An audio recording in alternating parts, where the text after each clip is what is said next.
Y ahora sí voy a empezar. Luego le puedo cortar. Ya.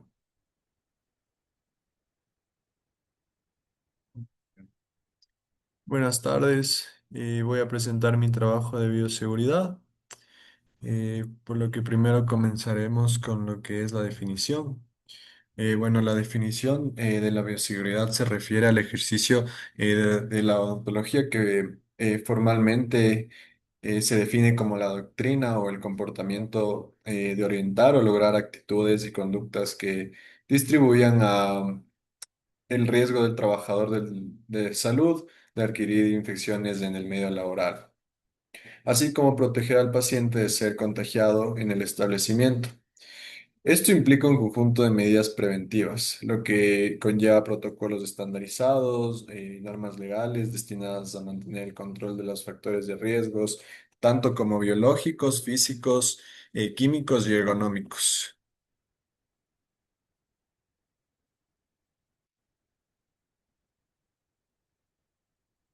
Listo. Los principios universales que tenemos de la bioseguridad, en primero tenemos la universalidad, que se refiere a que todo paciente y fluido se considera potencialmente infectado. Tenemos el uso de la barrera, que es el uso de EPI, a lo que nos referimos con guantes, mascarillas, gafas y batas. La eliminación de los desechos, que esto es una correcta segregación de residuos biológicos y cortopunzantes. La cadena epidemiológica, tenemos unos eslabones de la infección odontológica, los cuales vamos a hablar de seis.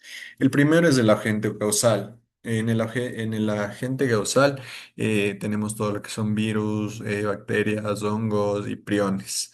En el segundo punto, que es el reservorio, tenemos lo que es la cavidad oral, tenemos las mangueras de agua y el instrumental.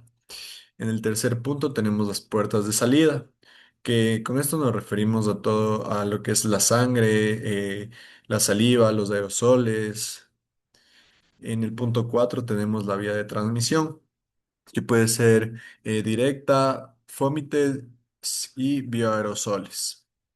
En el quinto punto tenemos la puerta de entrada, que es la puerta de entrada a nuestro cuerpo, que es la mucosa, donde tenemos en los ojos, tenemos boca y también las microheridas.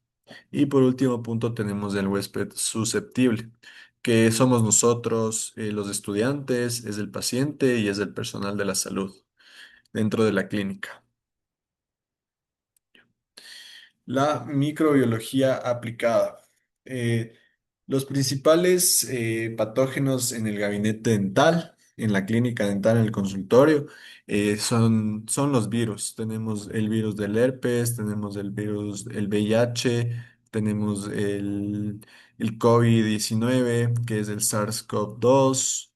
Dentro de esto podemos encontrar también bacterias como el Mycobacterium tuberculosis, el Staphylococcus aureus, las Pseudomonas aeruginosa y la Legionella pneumophilia. Y en hongos, el hongo más frecuente que se puede encontrar en la cavidad oral y en los patógenos que podemos encontrar en el gabinete dental sería la Candida albicans. Eh, Siguiente tenemos el riesgo por aerosoles. ¿A qué nos referimos con riesgo por aerosoles? La turbina emite partículas que permanecen horas suspendidas en el aire. Dentro de estas partículas podemos encontrar todo lo que son los patógenos. Tenemos contaminación cruzada y biofilm. Con esto nos referimos a que tenemos ciertos mecanismos de transmisión y riesgos. Entonces, los mecanismos de transmisión, como sabemos, es el contacto directo, el indirecto y los bioaerosoles que ya habíamos hablado. Tenemos el biofilm en líneas de agua.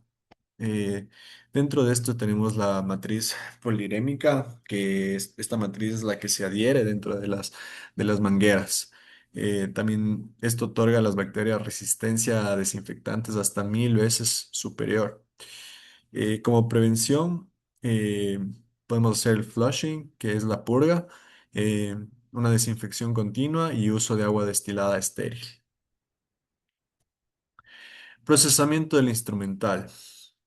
Tenemos un ciclo continuo de esterilización que no podemos romper esta cadena. Primero empezamos con el pre-remojo en detergente enzimático después del uso de los materiales. En este caso podemos sumergirlos en Bovidin. El siguiente sería lo que es la limpieza.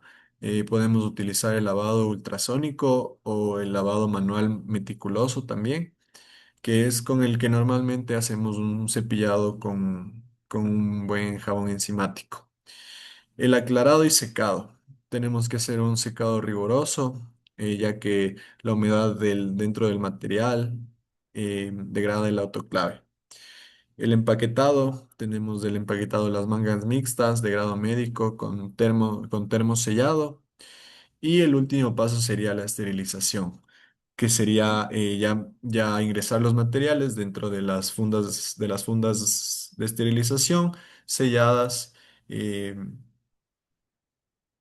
lo podemos poner dentro del autoclave. Bueno, lo vamos a poner dentro del autoclave en 121, entre 121 grados centígrados a 134 grados centígrados.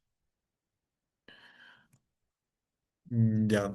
La clasificación Spalding es la clasificación del instrumental según Spalding, que esto es una categorización de riesgo del instrumental odontológico.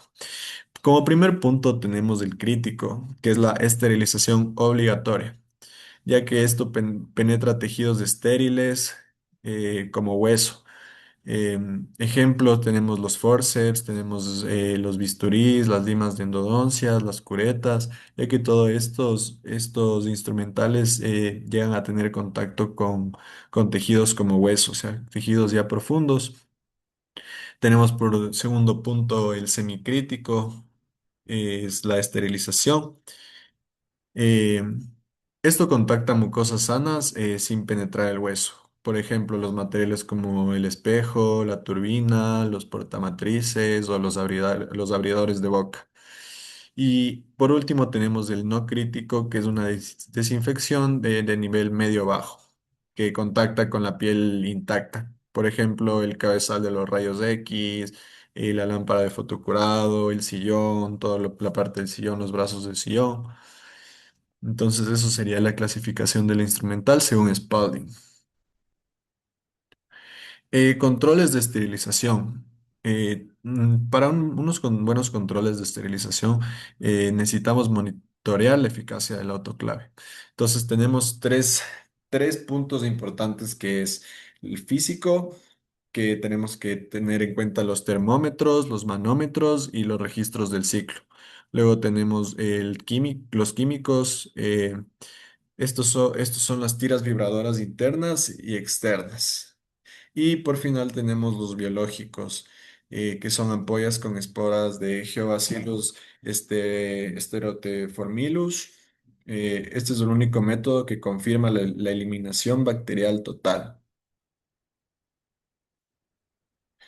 Ya. Las enfermedades transmisibles que podemos encontrar normalmente en el interés odontológico. Tenemos la hepatitis B, que esta enfermedad se puede transmitir por sangre, por saliva, y es una enfermedad altamente resistente al ambiente. Tiene que existir una vacuna obligatoria. Tenemos la hepatitis C, que esta va por inoculación percutánea sin vacuna. Tenemos el VIH-Sida. eh, el riesgo por post-pinchazo es de 0,3%. Puede provocar candidiasis, sarcoma de Kaposi y leucoplasia pilosa. Tenemos la tuberculosis también, que es una transmisión por aerosoles. Aerosoles nos referimos a las piezas de velocidad, de alta velocidad. Eh, Tenemos al final herpes simple, que tenemos vesículas activas y panadizo herpédico. Posponer atención en fase eruptiva. O sea, tendríamos que posponer la cita si es que la herpes está en fase eruptiva. Em, Tenemos la mononucleosis, esta es transmisión por saliva, que tiene, lo que genera son petequias en el paladar duro y blando. Tenemos la sífilis, eh, tenemos la sífilis que es el cancro sifilítico primario y placas mucosas. El COVID-19, eh, esto igual se transmite como por vía de aerosoles, requiere una ventilación y succión quirúrgica. eh, Candidiasis, tenemos la infección oportunista, desinfección obligatoria de impresiones y prótesis, porque este hongo normalmente se sabe quedar en todo lo que es las cubetas para impresión. Este hongo también sabe estar en prótesis totales, entonces siempre hay que tener una buena limpieza y desinfección. Eh, lo siguiente que tenemos serían los accidentes biológicos y profilaxis. Ahorita les voy a hablar sobre el protocolo inmediato post-exposición. Tenemos 5 puntos. El primer punto es el lavado inmediato. Lo primero que tenemos que hacer es lavar agua con jabón sin exprimir, suero fisiológico 15 minutos si es que es en mucosas. La notificación. Hay que reportar al docente tutor y comité de bioseguridad. La serología. Muestras de urgencia del paciente fuente y del accidentado. Profilaxis. eh, Antirretrovirales dentro de las 2 primeras horas, máximo hasta 72 horas por 28 días. Seguimiento. Tenemos que hacer un seguimiento de pruebas de control, una al mes, a los 3 meses y a los 6 meses. Eh, Bioseguridad por especialidad. Tenemos protocolos específicos para las diferentes especialidades. En cirugía bucal tenemos el lavado quirúrgico con clorexidina al 4%, la vestimenta e instrumental estéril. En endodoncia tenemos el aislamiento absoluto con dique de goma, que esto reduce un 99% del aerosol y evita aspiraciones. En odontopediatría tenemos los bloques de mordida, manejo conductal y gafas protectoras para el paciente. Ya que en odontopediatría tenemos, los pacientes pueden ser un poco inquietos y no sabemos cuál va a ser su siguiente movimiento. En periodoncia tenemos el enjuague preprocedimiento, que es la clorexidina al 0,12% y una buena succión de alto volumen. Manejo de desechos y biocontrol. Tenemos la segregación en el punto de generación. Aquí vamos a desglosar el manejo de los desechos en 4 puntos. Primero tenemos lo que es la bolsa roja, o sea, la funda roja, que es una funda donde van desechos infectocontagiosos como las gasas, los algodones, los guantes con sangre o con saliva. Luego tenemos el guardián rígido o cortopunzantes, que es esa cajita dura donde guardamos todo lo que son, o sea, desechamos todo lo que son agujas, hojas de bisturí, limas, fresas, y lo recomendable es solo llenar hasta 3 cuartos del, del guardián rígido. Tenemos la bolsa o la funda negra, que es para desechos comunes, como lo que es el papel, el cartón, la toalla después de secado de manos. Y tenemos la desinfección de superficies. La desinfección de superficies nos ayuda para desinfectar todo lo que es el sillón, donde va a estar el paciente sentado, donde vamos a poner nuestros materiales. Eh, y tenemos una parte muy importante que es el marco legal y la bioética en Ecuador. A todo esto nos referimos a la responsabilidad profesional que tenemos ante el trato con el paciente. eh, ¿Cuáles serían las consecuencias de no llevar una buena desinfección o todo eso? Primero, tenemos que en el artículo 146, que tipifica el homicidio culposo por práctica profesional, esto conlleva una pena de 3 a 5 años de prisión por inobservancia de leyes, reglamentos de bioseguridad. Y la Ley Orgánica de la Salud, tenemos las sanciones administrativas, tenemos la clausura y suspensión del título o de la licencia. La bioética odontológica, tenemos violación del principio de no maleficencia al causar infecciones evitables por negligencia médica.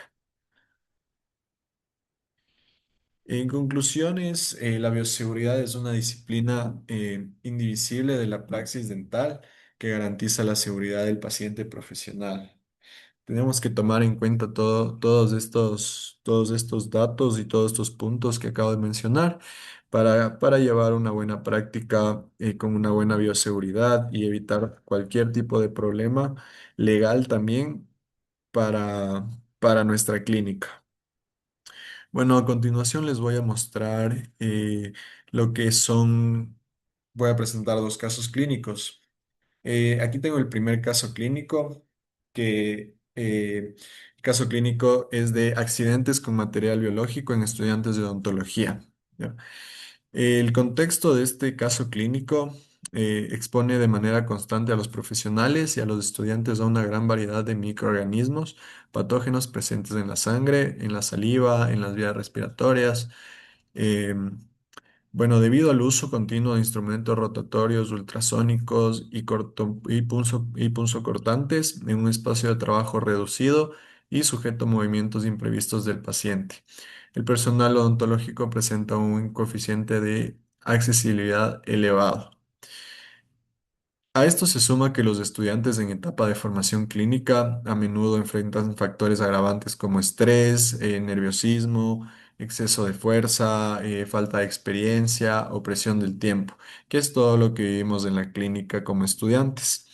Ante la imposibilidad de identificar con certeza a los portadores de enfermedades graves, la normativa internacional exige tratar a todos los pacientes como posibles portadores de patologías transmisibles por vía sanguínea, como el VIH o la hepatitis B o la hepatitis C.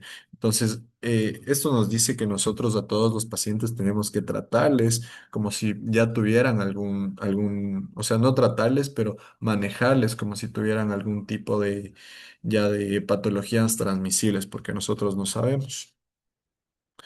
Bueno, los resultados fue un estudio total de 85 estudiantes, el cual 73 de ellos pertenecieron entre el cuarto semestre y el noveno semestre. Estuvieron de acuerdo en participar. La edad media de los estudiantes fue entre 23,6 años, en un rango de 19 a 42 años. La mayoría de los estudiantes eran mujeres y solteros. Entonces aquí tenemos los resultados de la primera tabla. Ya. Eh, bueno, en relación, uy, perdón. Eh, Bueno, lo que nos dice este caso clínico es que principalmente la relación de accidentes que ocurría en la clínica con los estudiantes fue principalmente que utilizaban al explorador. La mayoría de los eventos ocurrió mientras se encontraban realizando una limpieza de este tipo de instrumental, la cual la limpieza conllevaba que haya pinchazos con material ya contaminado. Entonces, como dice, el órgano más frecuente lesionado fue la mano, la cual presentaba sangrados, alcanzando más de la mitad de los casos. Entonces, como podemos ver, aquí tenemos un porcentaje, los porcentajes, o sea, de si tuvo o no el accidente biológico, tenemos un porcentaje del sí del 23,3. El instrumental más usado durante los accidentes ha sido el 43,6%, que es el explorador, pero entre esas también tenemos la aguja para la anestesia, tenemos la aguja para sutura, las fresas.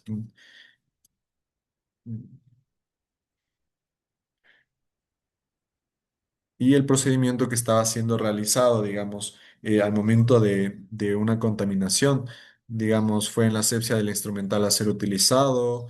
el montaje de la hoja de bisturí, el intercambio de fresas, el lavado del instrumental, la preparación de la cavidad, el tratamiento de endodoncia y cirugía bucal.